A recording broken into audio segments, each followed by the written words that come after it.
Gimana, Bu Meti? Kita buka aja. Mulai ya? Oh ya. Oke. Baik. Assalamualaikum warahmatullahi wabarakatuh. Waalaikumsalam warahmatullahi wabarakatuh. Alhamdulillah hari ini kita bisa berkumpul di sini untuk kegiatan ngobrol pendidikan inspiratif yang kali ini adalah episode ke-7. Dan episode ini mendatangkan tamu-tamu spesial, yaitu Profesor Dr. Insinyur Nurihana MSI dan Bapak Anas Ardiansyah. Tema yang kita angkat memang sedikit unik, ya, yaitu ketahanan pangan. Dan judul dari sesi ini adalah bagaimana peran guru bisa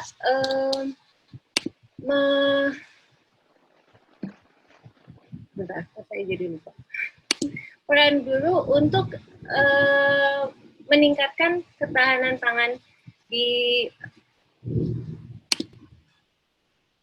sebagai ujung tombak ketahanan pangan nasional. Sedikit saya bacakan biodata Profesor Dr. Insinyur Nurihana. Beliau adalah peneliti utama di Kementerian Perindustrian. Saat ini beliau memang sudah pensiun ya Bu ya. Tapi Kementerian Pertanian, maaf Bu Meti. Dia biasa perindustrian Semakbo. Kalat, maaf Bu Nur, dia lupa. Dia di Semakbo, di bawah perindustrian. Ya, Profesor Dr. Insinyur Nurihana adalah peneliti utama di Kementerian Perindustrian, dan pada saat beliau bekerja, beliau aktif di Balai Besar Penelitian dan Pengembangan Pasca Panen. Kali ini beliau judul risetnya sangat-sangat banyak, dari limbah, saya bacakan sebagian ya, penelitian limbah lignoselulosa untuk bioetanol atau energi yang terbarukan, dan itu masih berlanjut hingga sekarang. Penelitian gula sagu, gula tebu, dan sorghum manis, itu dari 2013 hingga sekarang. Penelitian mengenai kemasan biodegradable dari limbah pertanian, itu di tahun 2011 sampai tahun 2012. Beliau adalah lulusan S1 UGM dari Teknologi Hasil Pertanian, kemudian meneruskan S2 dan S3-nya di Institut Pertanian Bogor di bidang studi teknologi industri. Karya ilmiahnya juga sangat banyak, dan mungkin saya tidak bacakan karya ilmiahnya karena banyak banget ya, Profesor ya. Nanti kalau Bapak Ibu menginginkan informasi mengenai atau kontak Dr. Rihana, bisa kami sampaikan ke peserta dengan persetujuan beliau. Dan ya, nanti sesinya akan dibagi 30 menit. Kita akan mendengarkan paparan dari Profesor Nurihana, lalu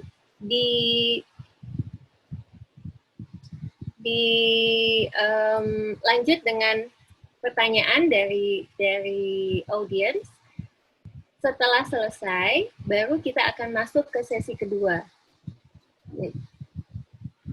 Kepada Profesor Rihana, waktu dan tempat kami persilahkan. Sebelumnya, saya sampai lupa. Mari kita ucapkan dulu Bismillahirrahmanirrahim. Mudah-mudahan sesi webinar kali ini membawa manfaat, mencerahkan bagi kita, dan juga bermanfaat untuk siswa-siswi kita. Silakan Profesor. Ya, terima kasih waktu yang diberikan. Saya mau langsung ke presentasi saya. Sudah kelihatan ya? Sudah. Iya. Oke. Memang ini judulnya juga menurut saya juga agak unik gitu. Jadi yang biasanya saya udah assalamualaikum belum ya? Assalamualaikum warahmatullahi wabarakatuh. Waalaikumsalam warahmatullahi Jadi wabarakatuh. sebetulnya bagi saya juga aneh. Cuman saya pernah menulis di majalah guru gitu ya di suatu kota gitu, yang judulnya mirip-mirip begini. Jadi saya sarankan gimana kalau begini. Tapi setelah membuat presentasinya, saya sempat agak pusing kita ini kemana ya arahnya ya gitu. Jadi kalau biasanya saya cuma 1-2 hari atau 2 hari gitu ya membuat presentasi untuk seminar atau untuk pelatihan apa. Ini saya sampai 1 minggu terus terang. Jadi saya utak-utak apa ya pola ininya gimana ininya gitu. Jadi saya mencoba untuk bagaimana sebetulnya peranan guru sebagai ujung tombak keberhasilan ketahanan pangan.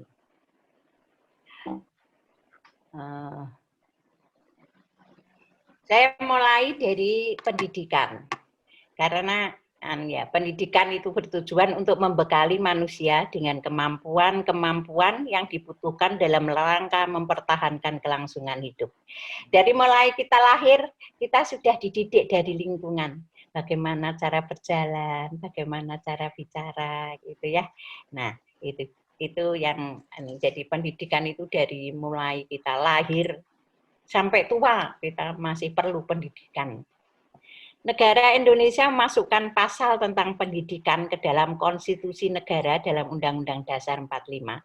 Kemudian dijabarkan dalam Undang-Undang Republik Indonesia Nomor 20 Tahun 2003 tentang sistem pendidikan nasional berfungsi mengembangkan kemampuan dan mengembangkan watak serta peradaban bangsa yang bermartabat dalam rangka mencerdaskan kehidupan bangsa.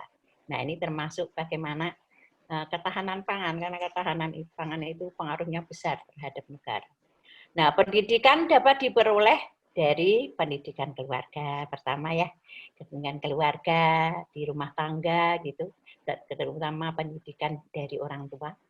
Kemudian pendidikan sekolah oleh guru, kemudian pendidikan dari lingkungan hidupnya. Nah, itu. Pendidikan keluarga, peran ayah sangatlah penting dalam pendidikan anak. Sosok ayah yang penuh challenge ya, penuh tantangan. Sedangkan ibu urusan domestik rumah tangga. Nah, itu di agama lainnya mungkin juga peraturannya begitu sebetulnya.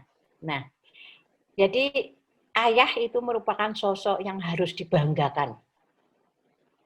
Kehilangan sosok ayah itu akan berdampak kurang beradaptasi dengan lingkungan. Anak jadi minder, kurang beradaptasi. Kemudian dia nanti kalau udah jadi bos, karena kalau tidak ada sosok ayah kan, jadi dia dekat sekali dengan ibunya. Nah, nanti kalau udah jadi bos itu akan susah mengambil keputusan. Jadi semua minta saran. Nah, untung kalau istrinya kuat. Jadi kalau minta saran ke istrinya, oh ya begini Pak, ini begini. Nah itu. Tapi kalau istrinya juga lemah, nah ini yang akan jadi masalah. Kemudian dari beberapa banyak penelitian yang meneliti bagaimana sebetulnya G itu. Ternyata G itu karena apa? Karena dia kehilangan sosok seorang ayah. Dia bisa jadi tidak mendambakan laki-laki gitu ya. Nah, ini harus kita anukan. Jadi bagaimana seorang ayah itu bisa memberikan sikap, bisa menentukan program keluarga gitu. Nah, sehingga anak itu kagum dengan ayah. Dalam Islam ya, dalam Al-Qur'an itu ada 17 dialog tentang anak. 14 di antara 17 itu 14 di antaranya itu dialog ayah dengan anak. Tapi hanya 2 dialog ibu dengan anak, yaitu saudara Musa dengan ibunya dan Maryam dengan Isa. Ini yang menyatakan bahwa pertanggungan jawaban dalam pendidikan anak dalam keluarga itu diminta dari seorang ayah. Namun saat ini ya, ayah lebih banyak sebagai pencari nafkah dan hampir tidak ada waktu untuk mendidik anak. Semua diserahkan kepada ibu. Walaupun ibu kerja, tapi ibunya yang jangan banyak waktu untuk bekerja, kamu banyak mendidik anak. Jadi kadang-kadang anak kehilangan figur, apalagi kalau ibunya sibuk, dua-duanya sibuk. Jadi kehilangan figur, orang tua lari keluar, cari lindungan keluar. Nah, sekarang bagaimana peran ibu di rumah tangga, mengganti ayah saat ayah di siang hari mencari nafkah, ibu harus dapat berperan untuk berlaku sebagai sosok yang dapat ditiru dan mendidik anak. Ini sebetulnya berat untuk tugas ibu karena dia harus mengasih contoh ya kepada anaknya. Rumah tangga itu bagaikan sekolahan. Bapak sebagai kepala sekolah, sedangkan ibu bagaikan guru. Bapak yang menentukan program. Ini bagaimana kita mendidik anak. Kalau aku marah, kamu jangan ikut marah, misalkan begitu ya. Nah, ibunya yang mengejawantahkan jadi apa ya? Yang bagaimana aplikasinya. Nah, makanya ini ya, jadi Bapak mempunyai program tentang rumah tangganya dengan persetujuan ibu, bagaimana sistem dalam mendidik anak-anaknya, bagaimana pola makan yang baik dan sebagainya. Nah, ada di situ tuh ketahanan pangan. Dan seorang ibu harus mempunyai kreativitas dalam menjalankan program itu. Karena ibu lebih banyak berhubungan dan lebih banyak waktu dengan anak-anak. Contohnya, kalau bapaknya itu ya, itu Pak siapa yang dulu menteri itu, Pak Nur Mahmudi. Itu kan sekarang dia nggak pernah makan nasi tuh, makannya makan sorghum. Nah, dia yang menentukan dia makan sorghum. Nah, ibunya nanti yang membuat kreatif bagaimana sorghum itu lebih enak daripada nasi. Nah, itu peran ibunya itu jadi begitu, saling mendukung. Nah, untuk bagaimana ibu ya, seorang ibu mendidik anak. Nah, ini kalau ibu-ibu zaman sekarang kan harus tahu Facebook. Anaknya lagi ngapain, pasti dia cerita di media sosial. Nah, ibunya harus tahu sekarang ada Facebook, ada Instagram. Nah, ibu zaman sekarang harus modern. Harus tahu itu Facebook sama Instagram. Karena anak-anak itu kalau curhat itu pasti lewat media sosial. Tidak akan dia cerita sama ibunya zaman sekarang. Dia cerita malahan di media sosial yang semua orang tahu gitu. Jadi ibunya harus, oh anaknya lagi begini, anaknya lebih tahu lewat media sosial. Itu mungkin bagaimana peran ibu zaman sekarang. Nah, kemudian di sekolah ya, ini tidak kalah pentingnya pendidikan di sekolah dengan pendidikan di anak. Dalam era globalisasi ya, harus memperkuat di bidang pendidikan. Karena persaingan antar negara itu sekarang, peneliti Amerika bisa masuk di Indonesia sebagai peneliti Indonesia kalau ada lowongan di peneliti sini, orang luar bisa masuk. Guru juga begitu, dosen juga begitu. Oh, kita butuh dosen bioproses, ternyata di sini kurang. Orang luar bisa masuk. Jadi pendidikan itu sangat penting sekali untuk masa depan Indonesia.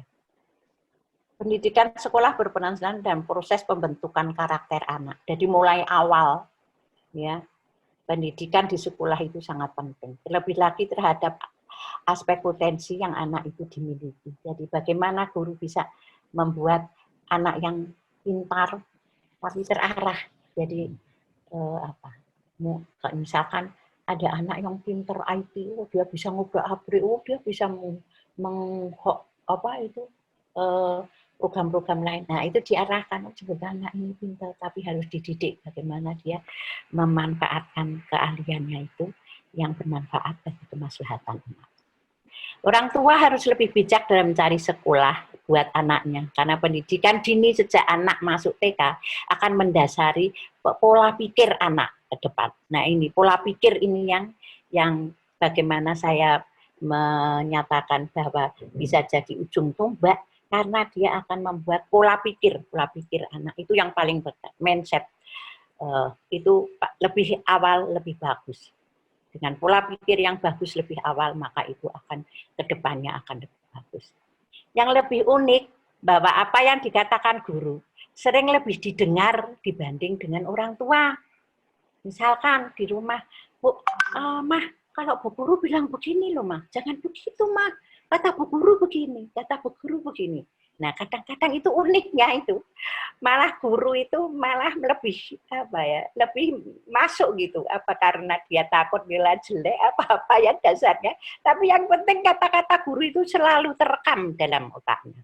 Nah, kesempatan ini dapat disampaikan ke anak didik bagaimana untuk mencapai ketahanan pangan. Nah, ketahanan pangan itu mulai dari sekolahan itu yang saya maksud begitu, karena itu uniknya itu pesan guru itu, saya sampai sekarang masih ingat aja pesan guru saya, bahwa saya kalau bangun tidur harus mempunyai program hari ini saya mau apa. Itu yang sampai sekarang saya lakukan itu karena dari guru gitu. Jadi ada hal-hal dari guru itu yang tidak bisa hilang sampai kita tua. Nah, pendidikan yang berhubungan dengan pangan yang baik, yang bermanfaat untuk kehidupan manusia dapat diajarkan semenjak dini, semenjak anak didik TK sampai dewasa, yaitu sekolah lanjutan atas, maka akan terbentuk pola pikir mindset anak sejak dini dengan pola pikir yang benar, terutama untuk konsumsi produk pangan yang benar. Dan secara tidak langsung akan berpengaruh terhadap pola pikir keluarga masing-masing. Jangan tadi di sekolahan itu disuguhin ini itu dari bahan lokal, mah ternyata enak dan itu bergizi, misalkan begitu. Jadi orang tuanya, oh iya, terus dibikin apa nih? Kamu diajarin apa? Coba dicoba di rumah. Nah, ini akan berpengaruh juga terhadap pola pikir ibu bapak di rumah tangga. Dan secara tidak langsung akan berpengaruh terhadap pola pikir keluarga masing-masing. Maka dapat dikata bahwa guru adalah ujung tombak keberhasilan dalam membentuk pola makan keluarga. Dan secara umum dapat menjadi ujung tombak keberhasilan ketahanan pangan. Nah, sekarang bagaimana sebetulnya masalah pangan di Indonesia? Kenapa ada program ketahanan pangan? Nah, sebetulnya apa masalahnya? Konsumsi beras penduduk dari pangan ya, nomor 1 beras. Karena semua orang makan beras. Yang tadinya tidak makan beras pun sekarang jadi makan beras. Nah, itu permasalahannya. Karena sebetulnya mau swasembada, jadi semua tanah ditanamin padi. Jadi yang tadinya makan ubi, sekarang bergeser jadi makan beras. Akhirnya konsumsi beras penduduk Indonesia sekarang 111,58 kg per kapita per tahun. Sedangkan di dunia rata-rata itu hanya 60 kg per kapita per tahun. Jadi terpautnya banyak sekali kalau dibandingkan dengan luar negeri. Nah, target pemerintah mengurangi 1,5% per tahun. Bagaimana cara menguranginya? Salah satunya diciptakan beras non padi. Ada beras tekap, ada beras ada berasan jagung, ada beras sorghum, ada macam-macam ya. Tapi ini sebetulnya dari mulai tahun Kepresidenan Pak Soeharto, tapi sampai sekarang ini belum berhasil karena memang rasanya tidak seperti nasi dan tidak awet. Nah, dari beberapa penelitian maka bagaimana membuat nasi ini enak, kemudian awet gitu ya. Nah, jadi ini menurut Peraturan Menteri Kesehatan ya nomor 41 tahun 2014 tentang pedoman gizi seimbang. Nah, ini pedoman gizi seimbang ini penting, ini ada ininya. Nah, nasi ini bisa diganti dengan padi ini ya, ini padi ya. Bisa diganti dengan jagung, bisa diganti dengan sorghum nih, sorghum itu begini. Jadi kalau bahasa Sundanya apa ya? Tantang apa ya? Nah, ini enak, ini sebetulnya mirip dengan nasi. Nah, ini yang sekarang banyak dilakukan di Jawa Tengah, ada di Demak, kemudian di Larantuka di NTT. Itu lahan 1.000 hektar ditanami sorghum, dan itu saya dulu koordinator penelitian sorghum di situ dan berhasil. Jadi yang tadinya di situ bisa melarat banget ya. Nah, dengan pemberdayaan dengan sorghum itu ditanam berhektar-hektar sorghum, akhirnya setiap panen desa kecil itu yang tadinya melarat itu bisa menghasilkan 250 juta per tahun. Alhamdulillah. Nah, kemudian di zaman Pak Harto itu ya, tahun 80-an, akhir 70-an sampai awal 80-an itu disosialisasikan untuk mengganti beras itu terigu. Padahal terigu itu barang impor gitu. Nah itu, jadi dari mulai saat itu orang itu sarapan roti, terus ada kue, ada ada biskuit, ada rotian gitu ya, jenis-jenis rotian itu dari terigu semua. Sehingga akhirnya ini tahun berapa ini ya, sampai 5 kali lipat, sekarang sampai berlipat-lipat gitu. Nah ini yang harusnya tidak terjadi, walaupun sebagian dari impor terigu itu kita ekspor dalam bentuk mie. Paling tidak di Asia Tenggara lah itu semua mie itu dari produksi Indonesia. Alhamdulillah juga. Tapi sebetulnya sudah terlalu banyak kita impor terigu. Nah, ini jadi tadi ya.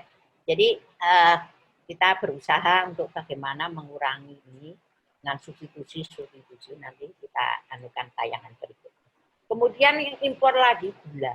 Gula itu zaman dulu kita itu penghasil gula terbesar di dunia.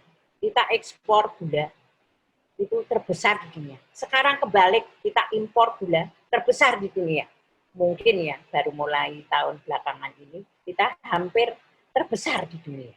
Nah, itu yang membuat kendala bagaimana kita bisa mengurangi gula. Nah, ini ya, jadi komoditas ekspor itu padi, jagung, kedelai, terigu, gula. Ini yang paling banyak. Sebetulnya, impor bukan sesuatu yang salah. Impor harus ada, dimaksudkan untuk adanya hubungan bilateral yang kontinu dengan negara lain. Sehingga saat ada paceklik, maka kita butuh impor lebih gampang karena sudah ada hubungan. Tapi permasalahannya, impor yang terlalu banyak juga akan bahaya. Kita jadi ketergantungan dengan negara lain, sehingga berpengaruh terhadap situasi sosial politik negara. Dikhawatirkan ada intervensi negara lain dalam kebijakan negara. Itu yang dikhawatirkan. Jadi impor harus dikurangi. Swasembada itu bukannya terus stop, tidak impor harusnya, tetapi impor itu diminimkan. Gitu. Nah, itu sebetulnya pengetahuan kita harus begitu. Sebenarnya bukan berarti kita tidak impor siapapun. Nanti kita akan kekurangan hubungan dengan negara lain. Sewaktu-waktu kita butuh, kita tidak punya hubungan dengan negara lain. Nah, kemudian dari itu ya, untuk meningkatkan, untuk menurunkan kebutuhan beras, kemudian untuk mengurangi terigu, maka perlu ada langkah-langkah yang diperlukan, yaitu diversifikasi pangan. Nah, dengan adanya diversifikasi pangan, ternyata menurunkan konsumsi beras yang tadinya 139 sekarang menjadi 111. Itu yang kelihatan dengan diversifikasi pangan. Jadi sekarang mungkin karena makan kue, makan apa gitu ya, jadi nasinya berkurang. Paling tidak begitu. Yang sarapan tadinya nasi, makan siang nasi, makan pagi misalkan pisang goreng, ubi goreng, ya kan? Jadi udah tidak nasi. Nah ini adanya diversifikasi maka sudah menurunkan. Dan ini harus diturunkan lagi karena rata-rata dunia cuma 60 loh. Nah ini ya, penganeka-rempaan mendukung pola konsumsi seimbang, sehat dan bergizi, didukung oleh pengembangan produk baru sebagai produk utama dan pemanfaatan hasil sampingnya. Untuk tujuan ini diperlukan tepung dari bahan lokal untuk substitusi atau terigu, yaitu jagung, ubi kayu, dan sebagainya. Nah ini tepung, jagung, dan ubi kayu ya, misalkan tahun 90 kita meneliti ini ubi kayu menjadi tepung yang berwarna putih seperti terigu. Tapi ternyata aromanya masih nggak enak gitu. Jadi pada berikutnya kita perbaiki sehingga tepung itu aromanya sudah enak gitu. Kalau dipakai kue itu sudah apa ya? Ya kualitasnya sudah lebih bagus. Hanya memang dia tidak punya gluten seperti terigu. Nah, ini juga tepung jagung. Bagaimana membuat tepung jagung? Gitu. Kemudian tepung jagung untuk dibikin mie. Nah, ini sudah ada ya di ini mie jagung itu sekarang. Nah, ini ya produk-produk seperti ini sebetulnya ini kan produk orang Barat ya, orang bule sebetulnya. Tapi karena ini kita ini sudah dijajah Belanda itu 350 tahun. Kadang-kadang kita itu kehilangan kepercayaan diri bahwa produk kita itu lebih bagus gitu. Jadi orang lebih bangga kalau produk itu seperti produknya orang Eropa, seperti produknya orang bule gitu. Jadi kalau udah makan roti itu lebih bangga daripada makan getuk misalkan. Nah, sehingga bagaimana untuk ya kita selaraskan saja. Kita bikin roti, kita bikin cake, kita bikin apa, tapi disubstitusi dengan bahan-bahan lokal. Dan ternyata itu sebetulnya dari segi gizi juga lebih bagus. Karena ada banyak sekarang ya anak-anak itu alergi dengan terigu ya.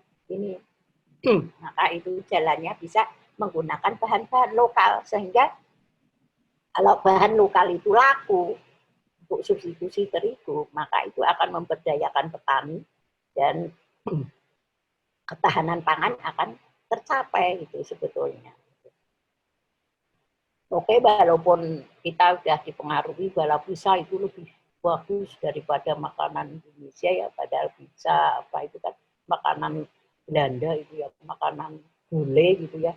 Tapi kita sudah terlanjur itu bangga dengan bule gitu karena kita memang sudah dijajah 350 tahun ya dengan Belanda. Jadi pola pikir kita itu kurang negeri itu lebih banyak, lebih bagus. Padahal sekarang di Eropa toko yang menjual ini kue-kue begini yang non terigu itu lebih laku dan lebih mahal harganya. Nah sekarang kebalik, mereka menghindari terigu, terigunya dikirim ke Indonesia. Kali begitulah. Nah ini ya, nah ini sekarang bisa diciptakan bagaimana ini ditambah dengan bahan-bahan lokal. Kemudian untuk mengatasi gula, tadi ya gula yang tadinya produksi pertama itu kita nomor 1 di dunia, sekarang kita nomor 1 impor gula gitu. Nah, jadi ini dalam Kementerian Pertanian yang kemarin kita usah mengusahakan 5 pabrik gula yang intensif, yang lebih modern. Jadi yang tadinya kalau pabrik gula yang lainnya itu 6-7% rendemen, ini bisa 12%, ya. Kemudian semua bisa dimanfaatkan, jadi limbahnya, bakasnya bisa jadi listrik, kemudian botolnya bisa jadi pupuk, kemudian air limbahnya dibersihin bisa jadi telaga, bisa untuk wisata. Akhirnya produk-produknya, by produknya itu banyak. Malah mungkin kalau ini limbah-limbahnya diproses, malah mungkin by produknya adalah gula itu sendiri. Nah kalau sudah begitu, gula itu harganya hanya 5.000. Gitu. Jadi kita sebetulnya tidak perlu impor kalau semua pabrik-pabrik itu sudah dibikin. Nah ini mungkin yang ke depan dan kita berlatih untuk bagaimana meminum sesuatu itu tidak harus berbentuk gula pasir. Jadi gula cair pun bisa. Nah kalau dalam bentuk gula cair itu bisa jadi singkong, bisa dari sagu, bisa jadi umbi-umbian lain, kemudian dari sorghum. Sekarang banyak dikembangkan gula dari sorghum. Nah, di samping pangan-pangan tersebut, saya kemukakan juga bagaimana program Kawasan Rumah Pangan Lestari. KRPL ini ya. Ini program Kementerian Pertanian yang sebetulnya juga diadopsi di Gedung Putih ini oleh Presiden Amerika yang kemarin, yang Obama. Mbak lihat itu jadi tertarik, dia ingin bikin di Gedung Putih. Nah, Kenapa kita tidak? Nah, ini juga pemberdayaan ketahanan pangan. Nah, karena dengan pekarangan-pekarangan semua menanam sayur, pekarangan rumah tangga ya, menanam sayur, sekolahan-sekolahan menanam sayur, itu akan mengurangi lahan untuk sayur. Misalkan satu komplek, semua membuat pekarangan rumah ditanamin sayur. Nah, nanti kan tukang sayur datang tinggal beli di sini berapa, beli di sini berapa, beli di sini berapa. Nah, dia bisa jualan sayur dari produksi rumah tangga.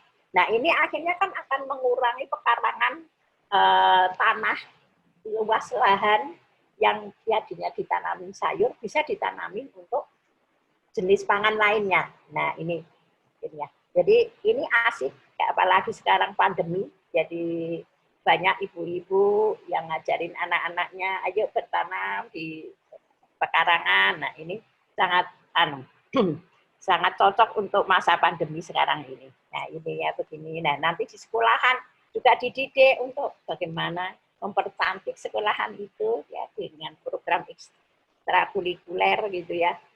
Dibikin tanaman-tanaman itu di pekarangan rumah. Pekarangan sekolah gitu ya. Mau TK, mau SD, mau SMP, mau SMA, ini bisa dilakukan. Sehingga anak-anak juga mencintai bagaimana cara menanam, bagaimana. Ini pelajaran biologi sekalian ya mungkin, atau pelajaran PKK, atau pelajaran apalah, mungkin Bapak Ibu lebih tahu. Nah, ini bisa jadi taman gitu, di set jadi taman begitu. Nah, ini termasuk untuk menyokong ketahanan pangan gitu, karena ini akan mengurangi lahan untuk tanaman sayuran, dan yang harusnya untuk tanaman sayuran bisa ditanam tanaman lain.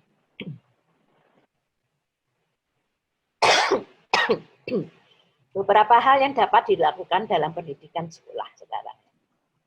Untuk TK, disajikan makanan dari bahan lokal dan bergizi. Biasanya kan di TK itu ada dikasih makan seminggu berapa kali gitu ya.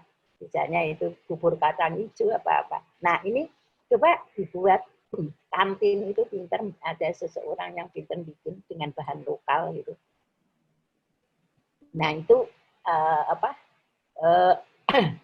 nanti diceritakan bahwa ini bukan dari terigu, biasanya kan roti itu dari terigu, ini dari ini, dari ini. Nanti dia pulang, Ibu tadi kita makan ini, cerita sama ibunya. Nah, ini antara pendidikan di sekolah dan nanti diterapkan di rumah tangga itu.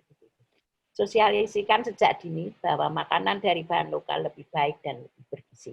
Nah, itu membentuk mindset itu dari TK.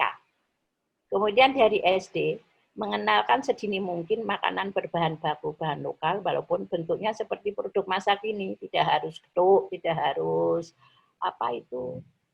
combro, tidak harus ini, tapi juga yang bentuknya bisa mau bisa spaghetti, mau burger, tapi tidak dari terigu. Kalau ada terigunya ya terigunya sedikit dan masuk dalam kurikulum dalam pelajaran tertentu. Dan mulai mengenalkan tanaman bermanfaat dengan melakukan percobaan di pekarangan sekolah dan sebagainya. Kantin menjadikan makanan berbahan lokal. Kemudian untuk SMP, SMA, pola pikirnya sudah mulai kritis, sudah mulai. Jadi memberikan pengertian tentang impor, ekspor untuk anak didik yang sudah dapat memahaminya. Kemudian mengenalkan sedini mungkin makanan yang kayak tadi ya. Kemudian kantin menyediakan makanan berbahan lokal. Ini kantin ini sangat penting ya. Jadi pada tahun 2004-2005 ya, saya sering ke Sragen, itu bupatinya itu melarang kantin sekolahan untuk jual Coca-Cola, untuk jual minuman impor. Nah, itu saya sampai sekarang jadi ingat, itu hebat juga itu Pak Bupati. Ya. Kemudian itu memperkenalkan produk-produk lokal gitu. Jadi kami sering ke Sragen untuk memberikan pelatihan-pelatihan. Jadi kesimpulannya ya, di samping orang tua, maka guru dapat mengukir, dapat membentuk anak didik menjadi manusia yang berkualitas. Guru sangat penting. Sering kata-kata guru lebih didengar dibanding orang tua. Dengan menyampaikan tentang makanan dan hal-hal yang berhubungan dengan ketersediaan pangan sedini mungkin, maka akan membentuk pola pikir mindset anak didik selama hidupnya ikut bertanggung jawab dan memikirkan ketahanan pangan nasional. Karena ketahanan pangan nasional bukan hanya tugas seorang pertanian, tetapi juga tugas kita bersama. Ketahanan pangan yang kuat, maka akan kuat juga negara itu. Kalau semua bisa berhasil, maka dapat dikatakan bahwa guru ikut berperan sebagai ujung tombak keberhasilan ketahanan pangan nasional. Kiranya cukup itu. Terima kasih. Wassalamualaikum warahmatullahi wabarakatuh. Waalaikumsalam warahmatullahi wabarakatuh. Baik, terima kasih atas pemaparannya Ibu Profesor Dr. Nurrehana. Kini kami beri waktu 15 menit untuk tanya jawab kepada Bapak Ibu. Silahkan yang bagi yang ingin menanyakan boleh raise hand. Oh ya, langsung sudah ada Ibu R.I. Ispambudi. Silahkan Bu, Bapak atau Ibu nih. Bapak, Assalamualaikum. Oke. Waalaikumsalam warahmatullahi wabarakatuh. Silahkan Pak, langsung. Ya, saya mau tanya, saya masih mahasiswa mau bertanya. Sebagai guru untuk ketahanan pangan ya Ibu, itu bagaimana kita mengajarkan kepada peserta didik agar nantinya bisa mempertahankan pangan yang ada di Indonesia. Sedangkan kita lihat di SD itu tidak ada kurikulum yang kayak ekstrakurikuler yang menuju ke situ. Kita juga bisa lihat di SMK itu jarang. Pada umumnya kalau di SMK itu malah ke industri terus, ke industri, ke teknik elektromotif, teknik elektronika, teknik TIK, dan pada dasarnya itu semua malah akan menguras tanah-tanah, menghilangkan tanah yang akan dibuat pabrik, dan bukan bertujuan untuk ketahanan pangan. Seperti itu Ibu. Mohon maaf bila kata-katanya belepotan. Terima kasih Pak.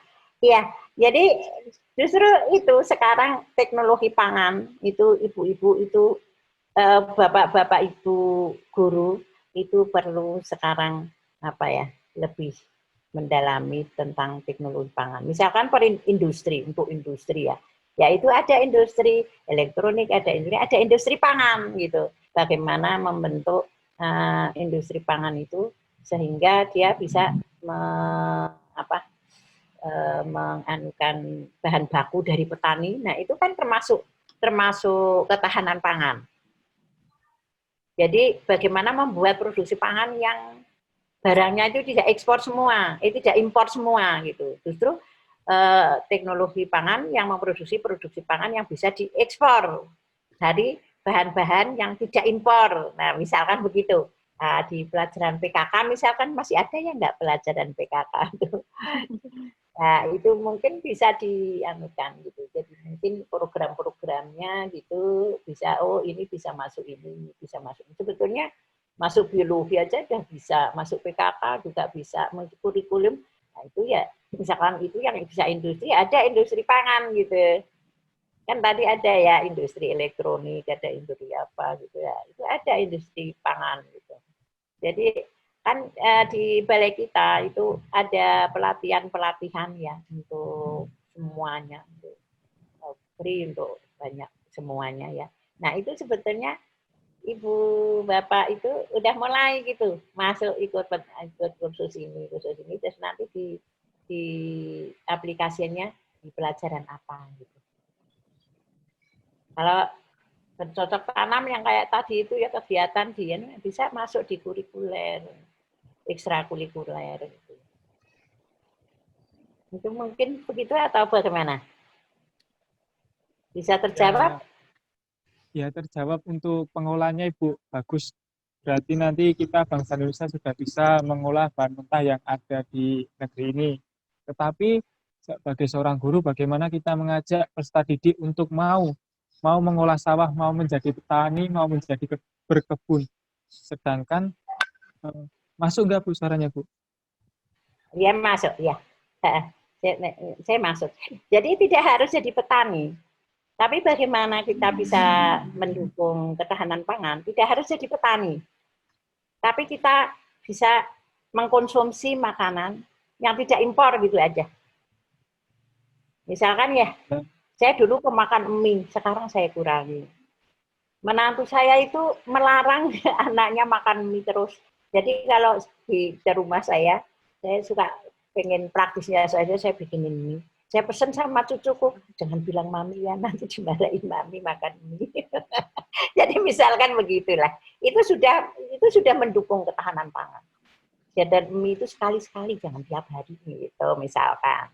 Terus sarapan yang tadinya roti, jangan sarapan roti deh sekarang, nggak sarapan apa gitu, ubi dibikin apa, yang dibikin apa gitu, tapi yang tidak terigu. Nah, bisa saja gitu. Tidak nasi, tidak terigu.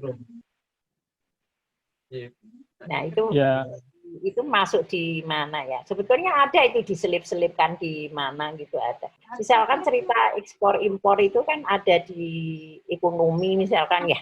Nah, itu kan bisa diselipkan di cerita.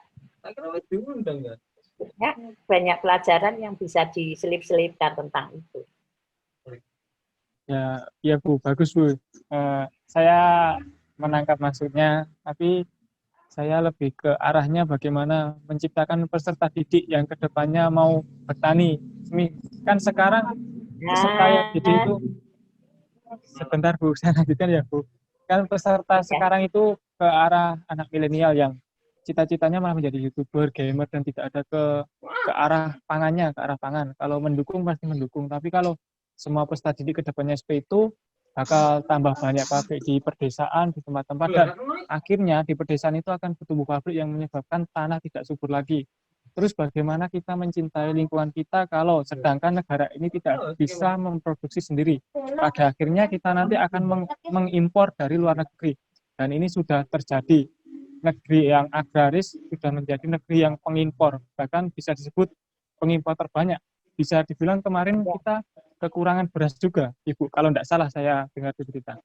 Seperti Ibu.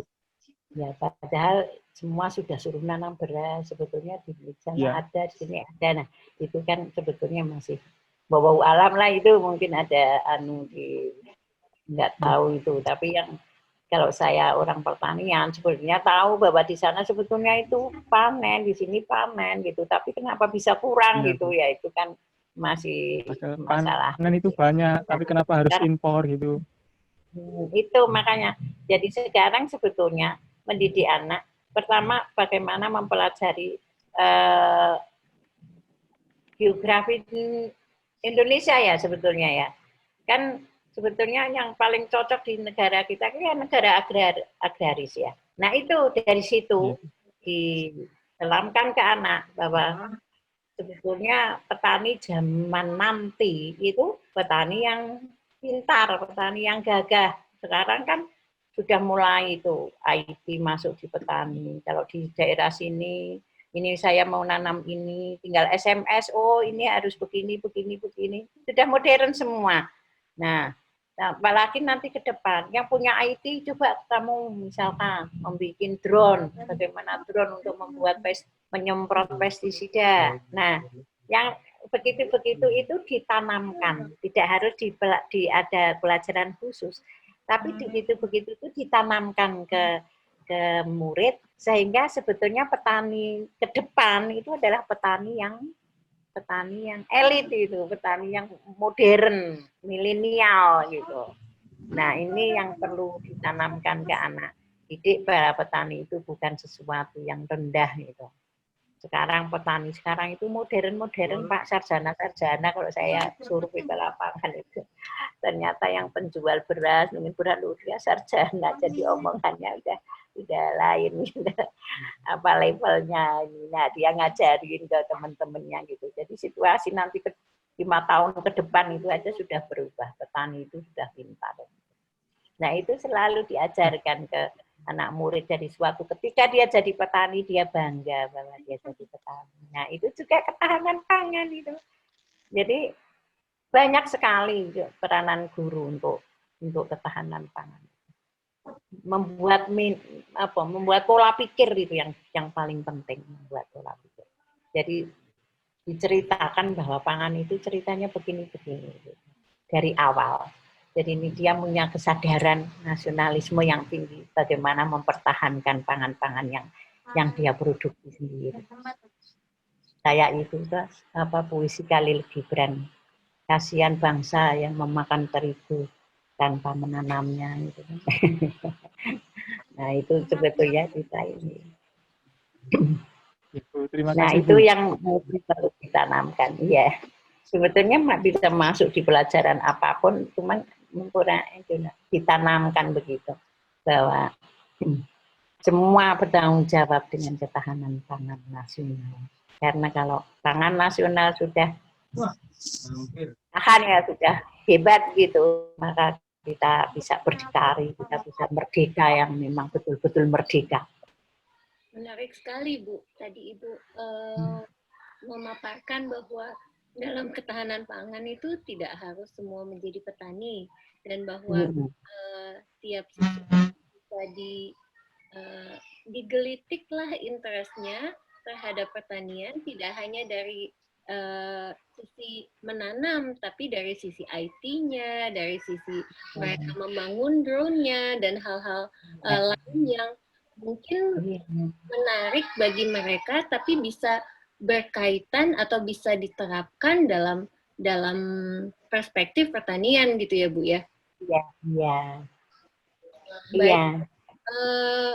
Ini ada lagi pertanyaan dari Bapak Haiman. Nah, pertanyaannya adalah apa yang mudah dan praktis dilakukan oleh silakan Pak Haiman, bisa langsung Siap Bu. Ya. Ya Bu, Bu Profesor Nur, izin bertanya Bu Prof. Ini terkait tentang ketahanan pangan. Jadi di sekolah kami di SMP SMA Al-Waf Islamic Boarding School di Bogor sudah membuat namanya hidroponik Bu. Jadi hidroponik kangkung dan bayam. Dan itu ditanam ember menggunakan lele Bu. Nah,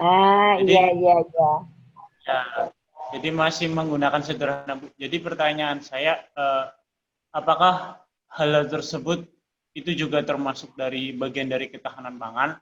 Yang kedua, apakah selain hidroponik, apakah ada lagi Bu? Mungkin karena saya keterbatasan ilmu, jadi mau menimba ilmu dengan Ibu Profesor selain hidroponik itu apa yang praktis dan sederhana?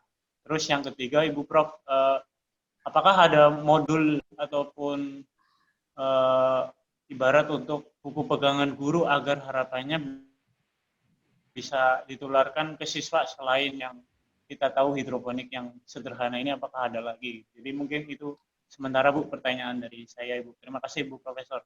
Iya baik Pak. Ya hidroponik juga begitu yang tadi saya sampaikan, itu kan ada yang sistem hidroponik, ada yang sistem biasa pakai tanah biasa gitu, ada yang aquaponik gitu ya. Nah itu juga bisa, itu masuk ketahanan pangan. Misalkan semua orang menanam begitu, nah itu yang tadi saya ceritakan.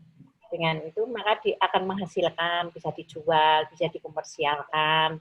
Nah, itu kan akan mengurangi lahan di lapangan yang sebetulnya bisa untuk padi, bisa untuk jagung, bisa untuk kentang, bisa untuk lain sebagainya. Nah, itu juga ketahanan pangan termasuk. Nah, kalau modul-modulnya itu sebetulnya di toko-toko sudah ada ya, kemudian di internet mungkin ya ada yang masuk di e-book itu ya, modul-modul untuk hidroponik, untuk aquaponik itu ada.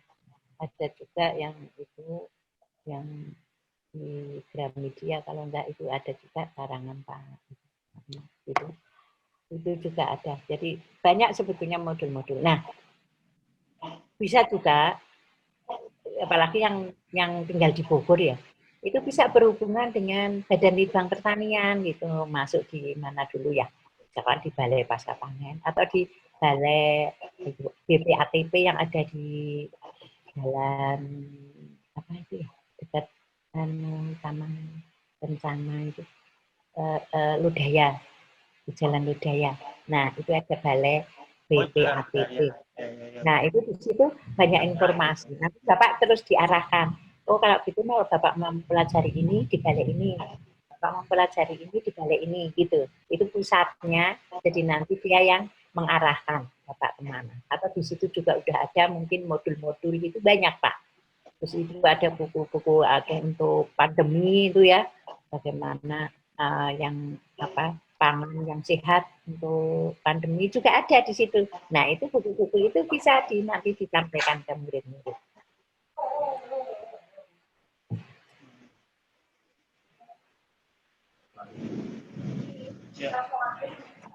Ya. Terima kasih. Maaf. Ada. Iya. Terus gimana? Udah cukup jawabannya?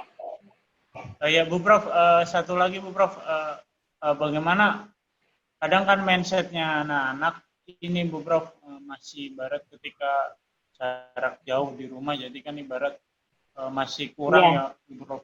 Ya, jadi bagaimana untuk mengatasi hal tersebut, khususnya untuk guru harapannya bisa menularkan kepada siswa, apalagi di masa pandemi yang ini. Jadi yang di masa ini kan semuanya serba online ini ya. Iya. Ya itu sistemnya itu aja, gimana kalau misalkan untuk ya kan nanti disampaikannya kan bisa ya, kita bisa beginian ini tuh sama murid-muridnya. Saya kira sama saja Pak, hanya kalau praktek, kalau praktek bisa anak-anak suruh praktek, nanti difoto gitu, cara bikinnya gitu, bagaimana tahap-tahapannya gitu kan, bisa juga.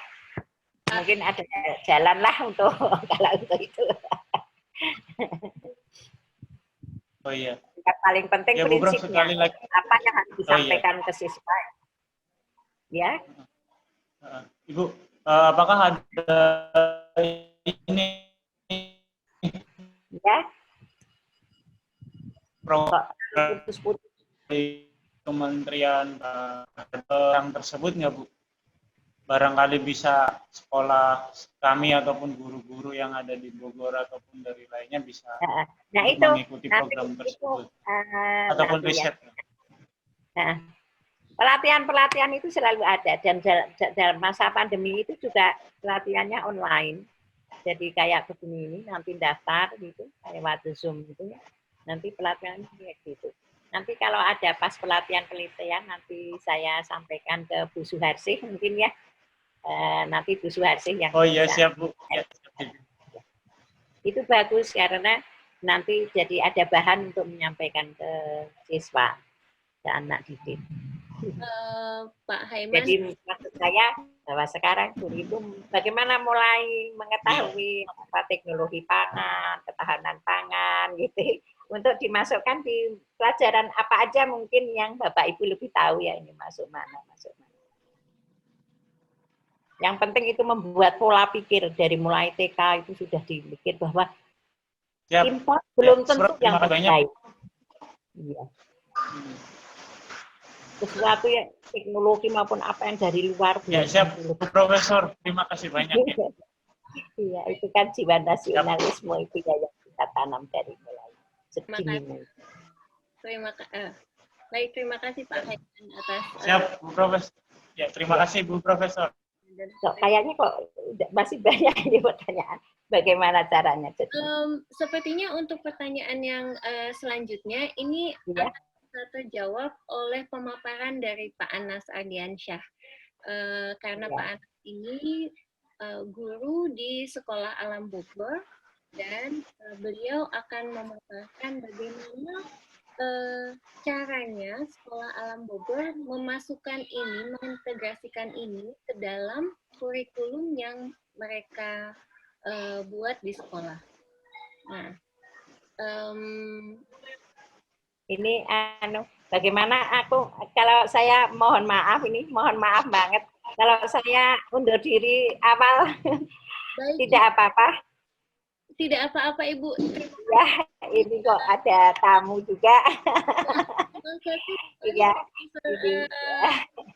Maaf sekali Bapak-bapak, Ibu-ibu. Ya, Nanti makasih Bu Nur. jawaban harus saya jawab di mana nanti. Ya, nanti kami akan fasilitasi untuk mengirimkan ke Ibu kalau misalnya masih ada pertanyaan yang belum terjawab. Nanti Iya. kirimkan kembali dan di-share ke peserta. Iya, kiranya begitu. Mohon maaf sekali kalau ini tidak memuaskan. Moga-moga bermanfaat. Wassalamualaikum warahmatullahi wabarakatuh. Waalaikumsalam warahmatullahi wabarakatuh. Baik, Profesor Rihana akan undur diri karena ada keperluan yang harus beliau atasi, dan sekarang kita sampai ke sesi yang kedua dengan pembicara yaitu Bapak Anas Ardiansyah. Sebentar. Pak Anas, saya bacakan sedikit biodata beliau dulu ya. Pak Anas adalah lulusan dari Universitas Islam Negeri Bandung, jurusan Pendidikan Biologi yang lulus tahun 2008. Saat ini beliau adalah guru kelas di SD, pekerjaannya adalah guru kelas di SD selama 6 tahun, lalu wakil kepala sekolah bidang kesiswaan di SMP tahun 2017 sampai 2019, dan dari tahun 2019 hingga sekarang beliau khusus guru farming di Sekolah Alam Bogor. Dan untuk di bidang farmingnya, beliau pernah mengikuti pelatihan permaculture design di Bumi Langit di Kota Yogyakarta pada tahun 2019. Waktu dan tempat kami persilahkan Pak Anas. Untuk presentasinya saya bantu dari sini ya. Oke, sebentar. Maaf, kedengaran nggak suaranya? Terdengar jelas, Terdengar? Pak. Terdengar. Dengar, jelas. Alhamdulillah. Ya. Baik, bismillahirrahmanirrahim. Assalamualaikum warahmatullahi wabarakatuh. Waalaikumsalam. Selamat malam semuanya. Terima kasih Ibu Meti yang telah memberikan kesempatan pada saya untuk bisa berbagi di sini berkaitan dengan tema ya, ketahanan pangan, terutama dengan judul peran ya guru sebagai ujung tombak ketahanan pangan nasional. Ya, di sini saya akan coba sampaikan dulu mengenai salam permakultur. Mungkin untuk slide berikutnya. Ya. Ini saya sendiri di sini baru mengelola ya, baru dimanahi oleh sekolah untuk mengelola kebun sekolah yang kita namakan Salam Permakultur. Nah, ini Salam Permakultur ini hadir sebagai entitas baru di Sekolah Alam Bogor sebagai yang tujuannya adalah untuk menunjang kegiatan pembelajaran terutama farming. Jadi meskipun tugas utamanya adalah menanam, berkebun, tetapi tempat ini bukan sekedar untuk belajar berkebun ya, tapi ini bisa menjadi area ya bagi teman-teman semua mulai dari preschool ya sampai dengan SMX ya atau SMA-nya kita untuk belajar di sini ya, dan bahkan mengajak ya masyarakat sekitar untuk berlatih bagaimana membudayakan kembali ya kehidupan nenek moyang kita yang kita kenal istilah ya sangat ramah lingkungan ya, atau Islam mengenalnya dengan rahmatan lil alamin. Nah, berikutnya Sekolah Alam Bogor merupakan sebuah sekolah ya yang ada di Sekolah Alam Bogor yang ada di Bogor ini. Kita mungkin slide berikutnya aja ya. Ini. Jadi Salam Permakultur ini baru ada ya, kita dirikan sekitar tahun 2019. Nah, ini pengelolaan baru kita mulai ya kebun ini tahun 2019, jadi tepat saat ini sekitar setahun lah usianya gitu. Kemudian bagaimana peran Salam Permakultur di Lembaga Sekolah Alam Bogor. Nah ini Salam Permakultur tadi sebagai penunjang ya pembelajaran bagi siswa-siswi yang ada di Sekolah Alam Bogor mulai dari preschool sampai dengan tingkat SMA. Nah di sini ada beberapa program ya, karena kita sebuah lembaga pendidikan, maka sekolah punya peranan penting ya dalam mendidik anak-anak ya, bukan hanya sekedar mereka tahu, bukan hanya sekedar mereka istilahnya kognitifnya saja yang kita asah, tetapi bagaimana afektif dan psikomotoriknya juga kita asah gitu. Nah, mungkin saya paparkan dulu ya sebelum berkaitan dengan kegiatan, karena ini adalah sebuah sekolah. Tentunya Bapak dan Ibu guru juga setiap sekolah pasti memiliki kurikulumnya masing-masing ya. Meskipun ada kurikulum nasional, tetapi untuk pengembangan kurikulum itu kan dikembalikan kepada sekolah masing-masing, terutama sekolah swasta. Nah, perlu Bapak Ibu ketahui juga bahwa sekolah alam ini memiliki kurikulum khusus dan kita mengacu pada 3 pilar ya, 3 pilar sekolah alam. Mungkin slide berikutnya bisa. 3 pilar. Yang pertama ada pilar akhlak, kemudian yang kedua pilar ilmu dan logika berpikir, kemudian yang ketiga pilar leadership ya atau kepemimpinan. Nah, berkaitan dengan ketahanan pangan ini yang akan saya singgung adalah di pilar leadership ya, karena pembelajaran farming ya ini merupakan bagian dari kurikulum yang kita hadirkan di Sekolah Alam Bogor untuk memperkaya ya hasanah pembelajaran atau ragam kegiatan pembelajaran bagi anak-anak. Dan perlu Bapak Ibu ketahui bahwa pembelajaran farming itu bukan sekedar mengajarkan mereka bercocok tanam, dan adanya pembelajaran farming ini tujuan kami bukan ingin mengarahkan anak-anak agar berprofesi sebagai petani. Nah, ini yang harus kita pegang gitu ya. Tetapi dalam konteks belajar ya, pembelajaran farming ini sangat penting ya bagi anak-anak. Kenapa? Karena farming ini merupakan sarana ya bagi kita sebagai guru ya untuk mengasah anak-anak, entah itu potensi akademik ya, psikomotorik ya, kemudian motorik halus, motorik kasar, dan juga afektif ya di sini. Maka Bapak Ibu sekalian, kita mengadakan pembelajaran farming itu tujuan utamanya bukan mengarahkan agar mereka menjadi para petani, bukan. Tetapi ini adalah sebuah proses ya, sebuah proses agar mereka sebenarnya tahu tugas mereka utama di muka bumi ini sebagai apa. Ya, sebagaimana kita ketahui bahwa dalam ajaran agama Islam, Allah Subhanahu wa taala menciptakan manusia itu sebagai khalifah ya. Dalam surat Al-Baqarah ayat 30 ya. Allah mengatakan bahwa aku akan menjadikan manusia ya di muka bumi ya sebagai khalifah. Nah, ini misi kita ada di sini sebenarnya. Jadi farming ya sesuai dengan visi dan misinya manusia gitu kan. Karena kalau kita lihat ke belakang ya, kalau kita lihat ke belakang bagaimana para nabi ya awal mulanya diciptakan ya, Nabi Adam profesi pertama itu kan pertanian.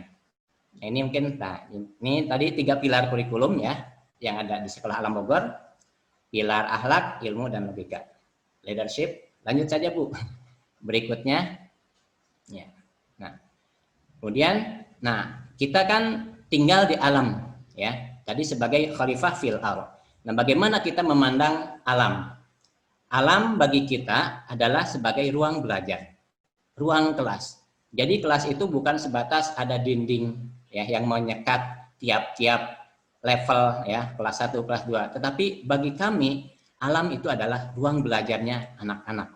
Gitu. Bahkan ya kalau kita memanfaatkan alam itu sebagai ruang belajar, justru mereka bisa belajar tanpa batas, gitu ya. Jadi bisa banyak hal yang mereka pelajari di alam. Kemudian alam juga bagi kami adalah media belajar, ya. Alam bisa menjadi media belajar. Di alam kita bisa belajar tentang makhluk hidup, ya, ataupun benda mati. Dan itu bisa dijadikan sebagai media belajar. Tanaman, tumbuhan, hewan, batu, air, itu adalah medianya belajar kita, ya, dan anak-anak. Kemudian yang ketiga, ya kita memandang bahwa alam itu adalah sumber belajar, ya. Jadi anak-anak bisa belajar dari alam, ya. Bahkan alam memiliki cara tersendiri untuk mendidik, ya, anak-anak kita, gitu. Maka dari itu, kenapa ya kembali tadi sekolah alam, kenapa mengadakan kurikulum ya farming, gitu ya, pembelajaran farming dalam kurikulumnya. Dan ini kan tidak semua ya, tidak semua sekolah mengadakan ya farming ini sebagai bagian dari pembelajaran, ya. Tapi umumnya sekolah alam itu pasti ada farmingnya.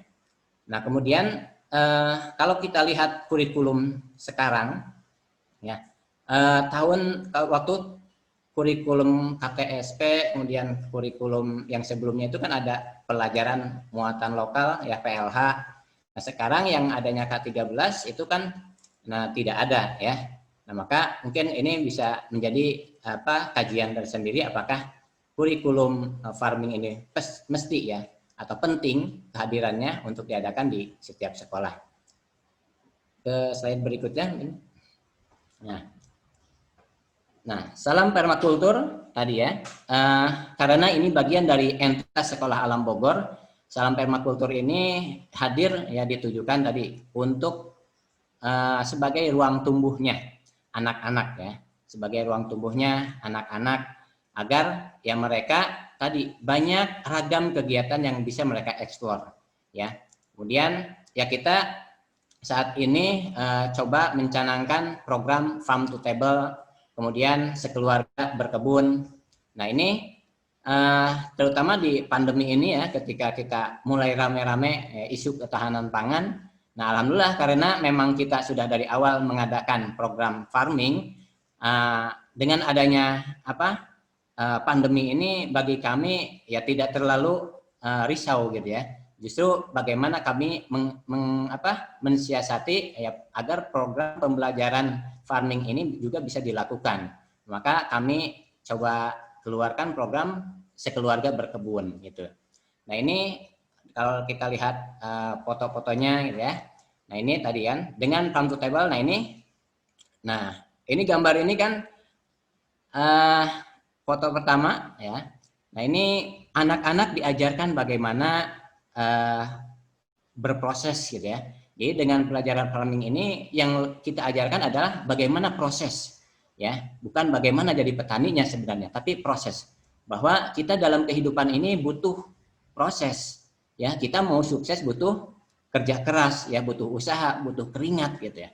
Maka ya pembelajaran farming ini ya kita ajarkan kepada mereka itu adalah sebuah proses dalam kehidupan gitu ya. Bahwa dalam kehidupan itu kita pasti mengalami naik turunnya gitu kan, ada saatnya kita di bawah, ada saatnya kita di atas ya. Kemudian banyak hal yang bisa kita gali ya dari sini, yang bisa kita stimulus. Jadi farming ini merupakan stimulator lah bagi anak-anak agar bagaimana kesabaran mereka ya dalam menanam, berpanas-panasan, kotor-kotoran, bagaimana mereka merasakan ya bahwa seorang petani itu ternyata seperti ini gitu beratnya. Nah dengan seperti ini diharapkan nanti tumbuhlah rasa empati dalam hati mereka. Jadi mereka dilatih kesabaran, kemudian harapannya nanti tumbuh empati mereka. Dalam hati mereka ada rasa, oh iya ya ternyata jadi petani itu seperti ini. Nah kalau udah tumbuh rasa empati ya diharapkan nanti tumbuh rasa menghargai ya. Mereka kan selama ini mungkin makan, dan makanan ini merupakan kebutuhan pokok yang tidak bisa ditinggalkan. Nah selama ini mungkin anak-anak kita banyak yang disajikan makanan tinggal ya, tinggal makan, tetapi banyak yang terbuang. Nah, dengan pembelajaran farming ini harapannya tadi kebiasaan mereka menyisakan makanan ya, membuang makanan, itu harapannya berkurang. Nah, ini kan mereka bagaimana mengolah, kemudian menanam, merawat ya, mencabut gulma, kemudian panen, sampai akhirnya mereka masak sendiri dan menikmati hasilnya. Nah, ini program Farm to Table yang kami canangkan di sekolah. Nah, tadi kebun permakultur ini lahir sebagai green lab-nya lah ya, lab farming bagi siswa ya. Kita manfaatkan untuk TK ya sampai SMA ya, karena kita ada sampai SMA. Nah, untuk TK kebun ini ya bisa dimanfaatkan ya sesuai dengan tema yang sedang mereka pelajari gitu. Mungkin tentang mengenal tanaman apa saja yang bisa mereka makan. Nah, ini tadi Prof. Nur sudah menyinggung bahwa kita harus kenalkan ya kepada anak-anak ragam makanan yang bisa kita makan gitu ya. Jangan sampai anak-anak kita hanya tergantung pada satu jenis makanan. Dan kalau kita research ya, sebenarnya menurut penelitian bahwa sumber makanan pokok di Indonesia itu ada sekitar 77 jenis ya makanan pokok karbohidrat. Nah, selama ini kan kita taunya hanya nasi. Nah, maka di sini ada keterputusan ilmu terkait dengan, kalau bahasa dulu mungkin meramu ya. Kalau bahasa Sunda ada ngunder ya.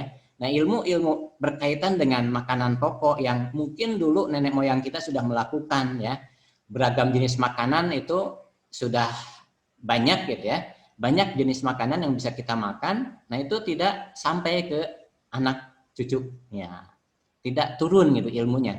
Maka harapannya ini karena sekolah ini sebagai entitas pendidikan punya tanggung jawab, bukan hanya mengasah tadi pengetahuannya saja, tetapi bagaimana ya menumbuhkan tadi kepedulian ya, penghargaan mereka kepada para petani ya. Ya, harapannya ketika mereka tumbuh tadi empati, kemudian mereka akhirnya menghargai setiap makanan yang mereka makan di meja makan tuh selalu dihabiskan ya. Kemudian harapannya muncul tumbuh rasa cinta kepada petani ya, sehingga mereka tadi tidak ada makanan yang dibuang sia-sia gitu ya. Tidak ada makanan yang mereka buang sia-sia. Ya. Kemudian ketika tumbuh kecintaan ya. Mungkin slide ini berikutnya ada. Nah, mereka kita latih bagaimana mereka memakan dari hasil yang mereka tanam. Nah, maka ini salam permakultur diharapkan bisa menjadi media ya, ruang tumbuhnya bagi anak-anak ya. Bahkan ya harapannya ini juga karena mereka belajar di sini, harapannya nanti mereka bisa berdakwah ke lingkup keluarga gitu. Nah, tadi dengan farming ini kita tadi bukan sekedar mengarahkan mereka agar menjadi petani ya. Karena ya kalau kita lihat sekarang anak-anak mungkin kalau ditanya pasti di setiap sekolah sudah tidak ada lagi yang rata-rata ya, tidak ada lagi yang bercita-cita menjadi petani. Rata-rata tadi YouTuber ya, atau desainer mungkin kan. Yaitu yang mungkin dulu kita asing dengan hal ini, bahkan tidak ada ya. Kita paling polisi, dokter gitu ya. Nah, ini sama petani pun mereka rata-rata tidak ada untuk zaman sekarang ya apalagi. Maka ini tugas sekolah adalah bagaimana kita bisa membersamai tumbuh kembang mereka supaya mereka bisa kembali mencintai negerinya sendiri. Ya, kadang ironis sekali gitu ya. Dulu kita mengenal bahwa negara kita itu negara agraris, negara kita itu negara maritim. Ya, tetapi faktanya sekarang ya, apakah negara agraris itu masih layak kita sandang sementara kita masih ngimpor ya. Kita garis pantai terluas gitu kan, tetapi garam masih ngimpor. Nah, ini tentunya ini butuh effort ya yang sangat besar dari semua segmen ya. Karena berkaitan dengan ketahanan pangan ini kan bukan hanya pemerintah, bukan hanya petani, tetapi masyarakat juga berperan. Dan di sini ya sekolah ada dalam bagian dari masyarakat, punya peranan penting untuk menumbuhkan kembali kecintaan anak-anak kepada bangsanya sendiri. Nah, bagaimana agar bangsa kita sebagai negara agraris itu kembali mencuat gitu, bukan sekedar julukan, tetapi memang bisa dibuktikan. Ya minimal kita ya sudah tidak mengimpor lagi. Ya meskipun tadi ekspor dan impor itu memang suatu hal yang wajar ya, karena dalam hubungan internasional itu bentuk kerjasama ya, yang mana kita pasti ada saling ketergantungan ya. Namun kalau seandainya kita bisa menjadi bagian yang mengekspor, mungkin kan itu justru akan meningkatkan tingkat perekonomian bangsa kita ya. Apalagi kita dijuluki sebagai Jamrud Hatulistiwa, kita ini adalah tanahnya surga gitu ya. Masa kita masih ngimpor gitu ya, sayang gitu. Maka di mana sebenarnya letak kesalahannya gitu. Padahal kalau kita lihat data FAO ya, sejak tahun 60-an itu justru sebenarnya produksi hasil pertanian itu meningkat ya, tidak ada yang menurun. Nah, maka letak permasalahannya di mana nih? Nah, sepertinya ada di dalam hal distribusi ya. Ya, kalau udah masuk ranah politik dan sebagainya udah repot lah ya gitu. Tapi kita nih sebagai institusi pendidikan punya tanggung jawab dalam hal mengenalkan kembali ya bahwa Indonesia itu kaya ya, saking suburnya negara kita ya, beragam jenis tanaman ya itu bisa tumbuh di negeri ini. Nah, bagaimana kita nih sebagai anak bangsa untuk menjaga keragaman hayati tadi ya, baik hewan maupun tumbuhannya. Nah, maka perlu sekali ya kita menanamkan ya tadi, menanamkan kepada anak-anak kita bahwa negara kita itu kaya dan masa depan bangsa ini ada pada mereka. Ya meskipun nanti tadi ya mereka tidak mesti jadi petani ya, tetapi bagaimana mereka bisa mengeksplorasi minat dan bakat mereka ya sesuai dengan passion ya, tadi misalkan dalam bidang pertanian yang suka robot atau yang suka dengan teknik. Nah, apa nih yang bisa kita sumbangkan untuk pengembangan pertanian kita? Ya sebenarnya sih ada ya kendala permasalahan pangan itu salah satunya mungkin dari sistem ya, sistem. Nah, kita dikenal sebagai negara agraris, tanahnya subur, tapi ya kenapa produksi kita malah kalah oleh negara-negara yang justru tanahnya tidak sesubur kita. Kita masih ngimpor kan ke Vietnam ya, Singapura, bahkan Singapura kan kecil gitu. Tapi kok kita kalah gitu dengan Jepang gitu. Nah, ini sebenarnya kan ada pada sistem. Maka nah di sini sekolah alam kenapa akhirnya menghadirkan salam permakultur. Nah, ini mungkin perlu saya singgung juga terkait dengan permakultur. Jadi permakultur ini sebuah sistem sebenarnya, sebuah sistem pengelolaan lahan ya yang berkelanjutan. Mungkin ya sebenarnya kalau dalam hal praktik mungkin nenek moyang kita yang melakukan pertama kali. Ya cuman karena kita ada ekspansi industri gitu ya. Kemudian kebiasaan kita menanam, bercocok tanam itu mulai terkikis. Akhirnya lahirlah industri. Dan sekarang kita konsep menanam kita ya, nenek moyang kita bertani organik istilahnya ya, diambil lagi konsepnya oleh barat. Nah, inilah kelebihannya orang-orang luar itu di situ ya. Jadi literasi mereka mendokumentasikan setiap mungkin hasil observasi mereka di setiap negara. Dan sistem permakultur ini kan sebenarnya bagaimana kita bertani dengan mengikuti pola alam. Ya, jadi kita memanfaatkan alam ya untuk bersiklus dalam memproduksi pangan ya.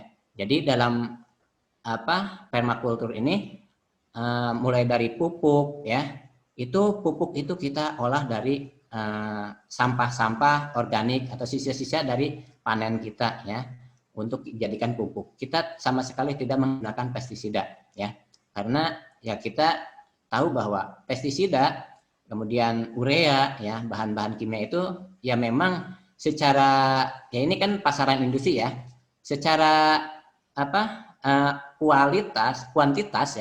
kuantitas ya memang dengan pemakaian pupuk urea ya pestisida mungkin akan meningkatkan kuantitas ya produksi. Tetapi ada yang lupa bahwa ketika bahan kimia itu dipakai terus-menerus maka akan ada kerusakan ya, ada efek samping bagi tanah. Nah, padahal kan sebenarnya kalau kita pakai memanfaatkan bahan-bahan ya organik tadi yang berasal dari alam ya sederhananya kita kembalikan ke alam maka itu tidak akan jadi masalah ya.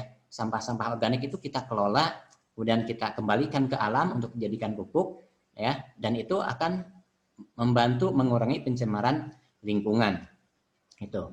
Nah, jadi salam permakultur ini ya hadir ya salah satunya untuk memberikan edukasi ya kepada para siswa kemudian pada lingkungan sekitar juga bahwa pertanian itu penting dan lebih penting lagi ya bagaimana kita bertani dengan tidak merusak ya alam. Nah, maka salam permakultur ini hadir itu. Kemudian dalam permakultur ini sendiri ya kita sebenarnya mengenal 3 adab ya. Dalam permakultur sendiri ada 3 adab yang harus kita pegang dalam praktek pertanian. Yang pertama adalah peduli bumi ya. Yang kedua peduli sesama, yang ketiga peduli masa depan atau berbagi adil. Nah, ini dalam agama kita, agama Islam juga ini sebenarnya kan sesuai dengan misi hidup kita yaitu sebagai khalifah fil ardh. Maka kita sebagai khalifah fil ardh itu kan bukan sekedar memanfaatkan apa yang ada di alam ini. Memang Allah sediakan alam ini sebagai tempat tinggal kita ya, tetapi kita punya tanggung jawab untuk memakmurkannya ya, memakmurkannya, melestarikannya, melindunginya. Jadi bukan hanya sekedar kita memakan, mengkonsumsi sampai akhirnya mengeksploitasi tanpa kita pikirkan bagaimana nih supaya makanan yang kita butuhkan ini ada terus. Nah, di sini pentingnya bagaimana setelah panen mungkin kita panen itu hasil panen itu jangan sampai kita habiskan semua ya. Kemudian ada tadi berbagi sesama ya, berbagi atau peduli sesama. Nah, peduli sesama juga sangat diajarkan ya dalam ajaran Islam ya, bahwa kita harus memperhatikan ya orang lain juga, bukan hanya kita. Maka kalau seandainya tadi misalnya kita bercocok tanam, kemudian hasilnya yang kita hasilkan itu tidak thayyib, bahasa Islam kan gitu, tidak thayyib, tidak baik, maka nah itu kan akan merusak fisik kita ya, kesehatan kita. Jadi halalan thayyibannya itu harus terpenuhi. Halal boleh secara agama, kemudian thayyib. Mungkin kalau menurut ilmu kesehatan thayyib itu memenuhi kandungan gizi dan tidak merusak tubuh gitu kan. Nah, maka dalam bertani ya kita entah itu petani untuk diri sendiri atau untuk produksi ya harus mempertimbangkan itu. Ketika kita memakai bahan kimia, pestisida, pupuk urea, kita harus pikirkan apakah ini berbahaya atau tidak kalau dikonsumsi oleh orang lain. Nah, sekarang kan rata-rata ya petani orientasinya keuntungan gitu ya. Sehingga tanaman itu digenjot ya untuk dipupuk ya. Memang produksinya bagus, tetapi lama-kelamaan tanahnya mereka akan rusak. Kemudian tadi peduli masa depan atau berbagi adil. Nah, dalam berbagi adil ini misalkan gini, kita menanam itu jangan sekali-kali hanya memikirkan itu untuk kita. Tetapi ingat ya, yang kita tanam ini adalah untuk kita dan juga untuk makhluk Allah yang lain. Ya, pasti yang kita tanam itu kan ada haknya hewan, ya, ada haknya ya orang lain juga ya. Maka ya kalau kita ini kan hadis Rasul ya, bertani ini sebenarnya suatu pekerjaan yang mulia ya. Petani ini adalah sebuah pekerjaan yang mulia ya. Barang siapa yang menanam satu tanaman, kemudian tanaman itu dimakan oleh hewan ya, dirusak oleh hewan atau dicuri oleh manusia yang lain, maka itu akan bernilai sedekah. Nah, mungkin hadis-hadis inilah ya, hadis ataupun dalil-dalil lain ini yang harus kita coba tanamkan juga kepada anak-anak gitu ya, bahwa bertani ini ya istilahnya sesuai dengan sunatullah gitu ya. Jadi profesi petani ini bukan sesuatu yang hina ya, tapi justru petani ya, dengan jadi petani ya kita mungkin sama mulianya dengan guru ya. Karena dengan tanpa adanya petani ya kita mau makan apa gitu. Nah, disinilah pentingnya ya sekolah ya, lahir ya untuk bagaimana menumbuhkan kecintaan anak-anak kepada pertanian. Jadi disinilah perannya guru sebagai ujung tombak ketahanan pangan nasional ini, yaitu guru dengan kreativitasnya ya, bagaimana agar anak-anak kita ya tidak hanya sekedar tadi menjadi konsumen, tapi bagaimana mereka berperan sebagai produsen. Itu. Nah, kemudian mungkin slide berikutnya kita ini. Nah ini diantara program-program ya, program yang kita canangkan di kebun permakultur ini, diantaranya ada farming ya tadi, itu tugas utamanya ya. Jadi Salam Permakultur ini hadir sebagai lab belajar anak-anak. Kemudian di kondisi sekarang ya kita adakan juga green therapy ya. Green therapy ini ya suatu kegiatan pembelajarannya bisa farming ya, berkebun, manen dan sebagainya. Nah, ini kita manfaatkan di era pandemi ini ya. Kemudian ada program Ngunder ya. Ngunder ini memetik kebun dari memetik lalapan atau sayuran dari kebun langsung. Kemudian ini juga menjadi tempat edukasi ya bagi instansi-instansi lain ya, baik keluarga ataupun mungkin lembaga.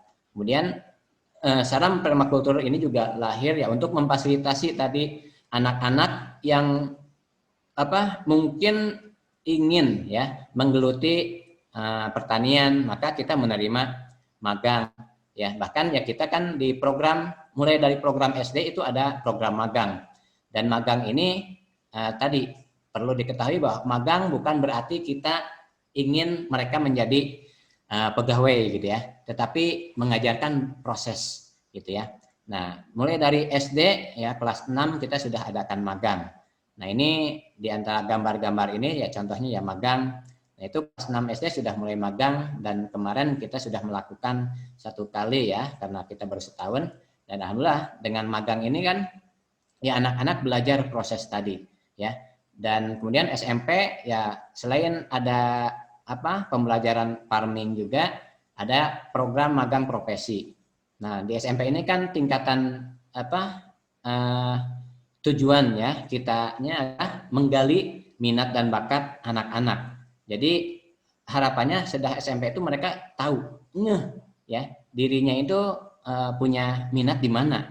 Nah, jadi adanya Salam Permakultur ini memfasilitasi bagi mereka-mereka yang mungkin ada keminatan dalam bidang pertanian. Itu. Kemudian ada bootcamp. Nah, bootcamp ini kita adakan untuk program SMA-nya kita SMX ya. Nah, ini untuk SMX kelas 1 ya kebetulan temanya kita berbasis proyek ya. Proyeknya adalah farm to table ya. Maka anak-anak kita adakan bootcamp di sini selama kurang lebih 2 bulan ya. Jadi ya mereka diajarkan bagaimana mengolah tanah ya, bagaimana mereka membuat pupuk, bagaimana menyemai ya, merawat, kemudian ini memanen sampai mengolah gitu ya.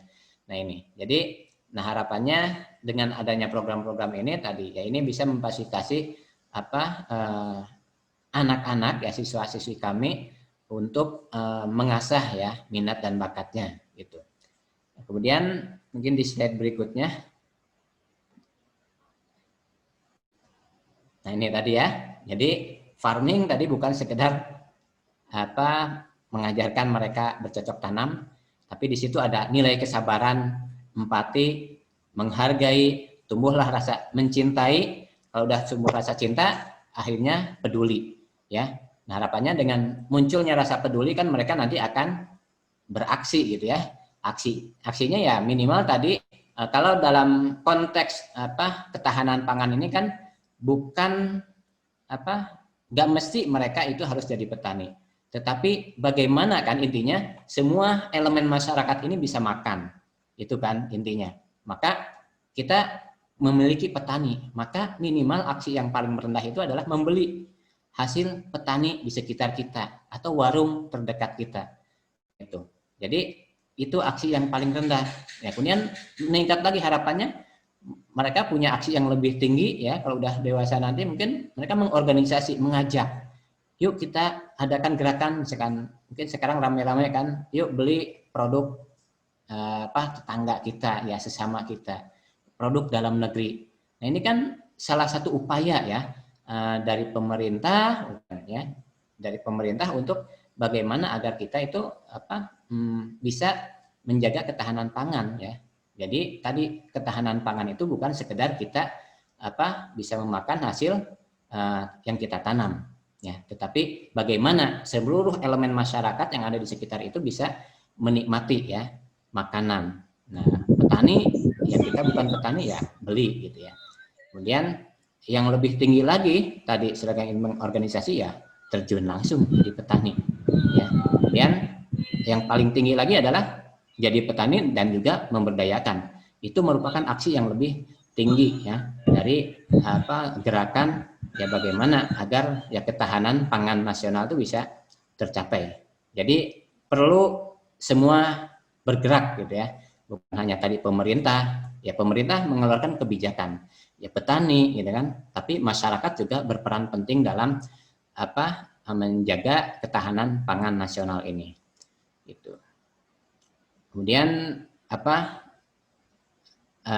bagi teman-teman gitu ya, mungkin penting nggak sih? Nah ini mungkin sebuah wacana ya, penting nggak farming ini masuk dalam kurikulum di sekolah kita gitu ya. Nah ini mungkin sebagai ini aja lah ya, sebagai bahan renungan kita ya. Kita hanya men-share apa yang kita lakukan ya, mudah-mudahan ini menjadi sebuah gerakan juga ya bagi setiap sekolah untuk menggaungkan bahwa kalau memang ini penting ya mungkin bisa diadakan kembali di sekolah bahwa farming menjadi bagian dari kurikulum sekolah di seluruh Indonesia gitu. Mungkin itu yang bisa saya sampaikan. Selanjutnya mungkin supaya lebih banyak menggali, kita diskusi saja. Baik, terima kasih Pak Anas. Untuk Bapak Ibu, apakah ada yang bertanya? Mama, kenapa begini?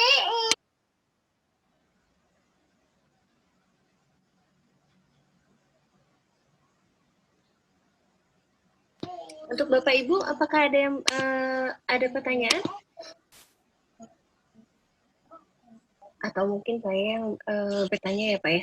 Kalau sepertinya kalau di sekolah alam itu kan sudah memang masuk ke dalam kurikulum itu dari TK, SD, SMP sampai SMA ya.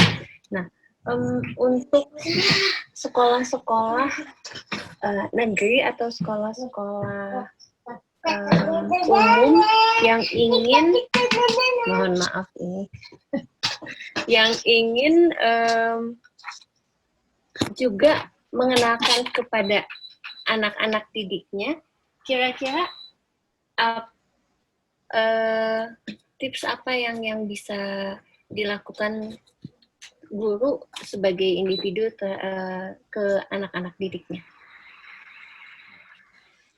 Ini mungkin bagi seorang guru kan, guru ini adalah digugu dan ditiru.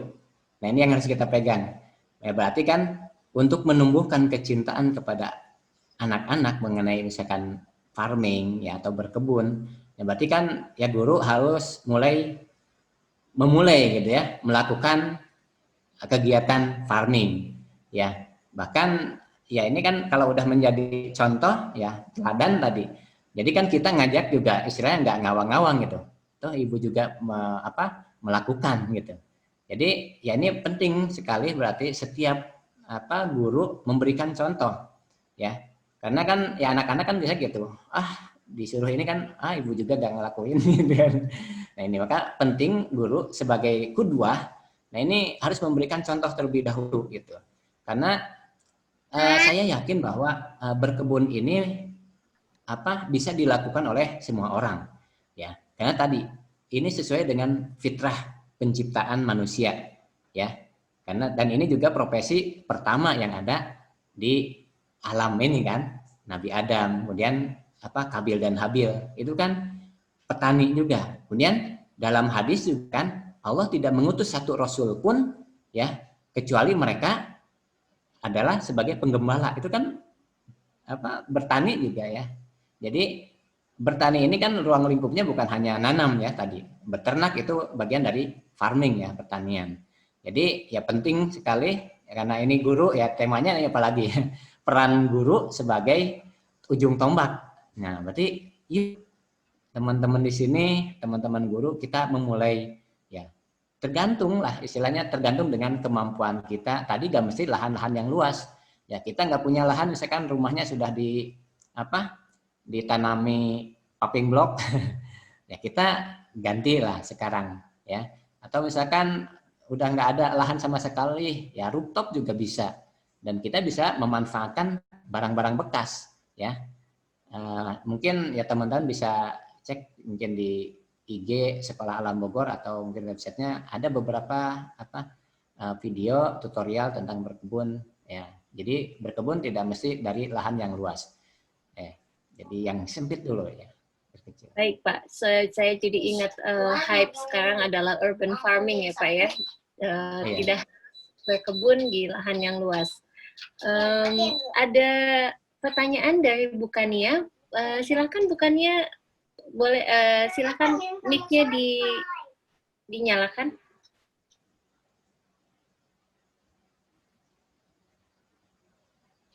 Atau mungkin saya tanyakan saja. Bagaimana menyikapi kondisi sekarang, di mana sekarang ini masa pandemi? Bagaimana pola belajarnya di sekolah alam, terutama untuk farmingnya, Pak? Ya. Nah, untuk masa pandemi ini ya, alhamdulillah ya kita memang selama ini udah terbiasa ya belajar di luar ya. Jadi kita ada dua program biasanya ya. Jadi ada program online, ada offline-nya. Nah, untuk program offline, nah kita isi dengan tadi program green therapy. Ya, jadi green therapy ini ya mungkin kalau kita lihat hasil penelitian ya dari riset bahwa ketika kita berkegiatan di luar atau di alam, maka akan hilanglah penat, ya mungkin stres juga. Dan ya kita berdasarkan riset gitu ya, dengan adanya pandemi ini kan mungkin bunda-bunda juga merasakan gitu ya, bapak ibu juga merasakan ya, yang punya anak, bagaimana mungkin perubahan sikap mental dari anak-anak, mereka jenuh gitu. Maka sekolah memberikan fasilitas untuk kelas offline-nya itu ya mengadakan green therapy. Dan tentunya green therapy ini kita adakan ya sesuai dengan protokol kesehatan. Nah, misalkan dalam pekan ini misalkan hari Senin kelas 1, hari Selasa kelas 2 gitu ya. Hari Rabunya kelas 3 dan ini kita batasi jumlahnya. Jadi dalam kelompok-kelompok kecil itu. Kemudian ya kegiatannya apa? Ya yang kita ini kan karena ini tujuannya tadi relaksasi bagi mereka ya, refreshing karena untuk menangani ya gangguan mental ya kayak mungkin terapinya gitu. Maka kegiatannya ya yang ringan-ringan saja. Yang pertama ada kegiatan fisik, yaitu outbound, biasa kita ya, games gitu ya. Dan ini kita biasanya kalau untuk level bawah, nah kita sertakan orang tua. Jadi kalau untuk preschool ya, kita harapkan orang tua mendampingi sehingga mereka tidak berbaur dengan yang lain. Dan selama kegiatan itu orang tua membersamai mereka. Tapi kalau untuk kelas SD itu mereka ya mandiri lah, gitu. Kemudian untuk kelas online-nya, nah kita kan ada PJJ. Nah kita ya guru-guru itu membuat modul ya, atau kita nyebutnya home challenge gitu ya. Nah berkaitan dengan berkebun, maka tadi ada program sekeluarga berkebun. Nah itu. Jadi kita kirimkan modul petunjuk gitu untuk berkebun ini. Kemudian kita kirimkan juga paket benih, kemudian media tanam ya kepada para siswa itu. Nah dari situ nanti kita sudah agendakan ya, misalkan hari ya berkebun itu nanti misalkan hari Rabu misalnya udah ada jadwalnya. Jadi Senin mereka ngisi worksheet, hari Senin apa, misalkan mewarnai lah taruh. Kemudian hari Selasa cooking, nah hari Rabu misalkan farming. Nah, berarti hari Rabu itu ya mereka kegiatannya farming, mulai dari tadi misalkan menyediakan media tanam, menabur benih, menyiram, dan selanjutnya sampai mereka merawat ya sampai manen. Nah itu nanti ya orang tua tinggal mendokumentasikan laporannya kepada para guru, misalkan entah itu foto ataupun video ya. Nah, nanti ada kalender hariannya, misalkan terkait dengan perawatan nyiram dan gulma, misalkan hari Senin nyiram checklist ya, nyabut gulma checklist ya, sampai mereka manen gitu. Dan ya tadi kita kenalkan bahwa apa yang mereka makan itu mereka tahu prosesnya dari awal, mulai dari mereka nanam, nyiram, merawat sampai mereka masak sendiri. Dan pasti ini ada suatu kebahagiaan tersendiri ya bagi mereka, apa yang mereka tanam itu bisa mereka rasakan, mereka nikmati.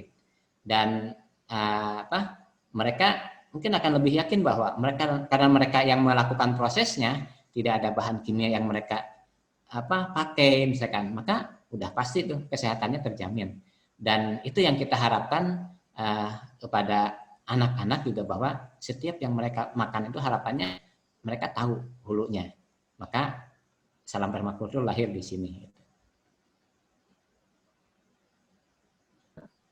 Baik, terima kasih Pak Anas, dan terima kasih juga Bu Fatia. Waktu sekarang sudah menunjukkan jam 9:25 ya, berarti kita hari ini sebetulnya sudah lebih waktu tayangnya lebih lama. Dengan begitu, saya rasa, maaf, tunggu ya.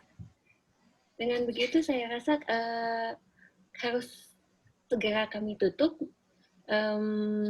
sesi hari ini. Dan kalau mau sedikit meng-sum up, menyimpulkan bahwa yang perlu ditekankan ke anak-anak tentang ketahanan pangan ini adalah bahwa mereka perlu dikenalkan dari sejak kecil, ya, bagaimana caranya dengan mengenalkan diversifikasi pangan, bahwa ada banyak sekali jenis ragam makanan kita dari budaya kita sendiri yang sangat enak, juga bergizi. Nah, mulai dari tepung jagung, sorghum, dan sebagainya, seperti tadi sudah diutarakan oleh Profesor Rihana. Lalu untuk bagaimana menerapkan atau mengintegrasikan di sekolah, dimulai dengan guru itu sendiri, sehingga guru menjadi contoh dan melibatkan tidak hanya diri sendiri, tapi melibatkan siswa dalam hal ini anak-anak didiknya untuk ikut serta dalam kegiatan dimulai dengan bercocok tanam di lingkungan keluarga, yang mana itu bisa dilakukan baik dalam lahan yang kecil maupun yang berbasis pekarangan yang cukup luas. Mungkin untuk kesimpulannya seperti itu. Terima kasih sekali Bapak Ibu yang sudah hadir hari ini. Selebihnya saya kembalikan ke Ibu host, Ibu Suharsi. Ibu Suharsi? Ya, Bu. Ya, silakan Ibu. Ya. Sudah selesai. Ya. Baik, terima kasih semuanya atas keikutsertaannya. Memang materinya untuk sekarang sangat-sangat menarik ya, sangat bagus. Terima kasih untuk Bu Nur tadi yang sudah pamit, kemudian untuk Pak Anas juga. Nah, ini menginspirasi apalagi terutama bagi sekolah-sekolah yang memiliki lahan yang luas ya. Tapi kalau sekarang lahan sepertinya bisa disiasati juga ya Pak ya, gitu untuk sekarang. Iya. Mungkin iya betul. Ya untuk yang di Bogor bisa lah mungkin jalan-jalan ke sekolah alam ya Pak ya. Mungkin bisa langsung bertanya, karena kalau di Bogor dekat mungkin dengan Pak Anas, bisa sambil melihat lingkungannya bagaimana. Mungkin ditutup aja Bu Meti atau gimana ini? Baik Bu, silakan. Ya. Mungkin gitu aja ya. Terima kasih atas keikutsertaannya. Nantikan ngopi IGI Kota Bogor 2 pekan sekali, insya Allah kita hadir dengan tema-tema yang sangat menarik, gitu kan? Dengan tema-tema yang memang sangat kita perlukan untuk kita sebagai pendidik. Ya. Mungkin sampai di sini. Kami ucapkan terima kasih. Assalamualaikum warahmatullahi wabarakatuh.